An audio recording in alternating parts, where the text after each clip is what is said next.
ګرانو کتونکو السلام علیکم. زه محمد سلمان همدرد د حق غږ پښتو چینل خبري لنډیز کې ستاسو کوربه اوس تاسو پام را اړوم د مهمو خبرونو لنډیز ته.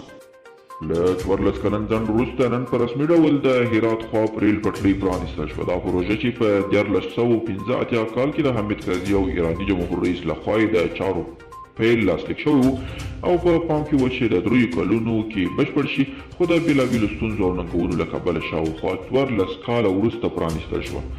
پخوانی امریکایي قومندان بایډن ته ویلي دي طالبانو ته ووایي چې په اوربند ونه کړي پوز نه کمیږي. افغانستان کې د بهرنیو ځواکونو یو پخوانی قومندان جیمز ټاویرډز د امریکا ټاکلي ولسمشر ته سپارښتنه کړې طالبانو ته په زغرده ووایي چې لږ تر لږه 180 ورځو کې اوربند سره هوکړه ونه کړي نو ځواکونه نه کمیږي. په ملګرو ملتونو کې د برتانیا استازي ویلي چې برتانیا د توحید پروسې تر معناداره او جامع سولې ملاتړ کوي.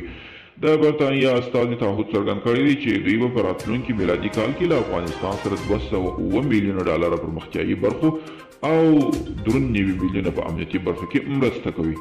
د امریکا ولسمشر ډونالډ ټرمپ ویلي چې مراکش او اسرائیل هوکړه کړې چې خپلې اړیکې عادي کړي.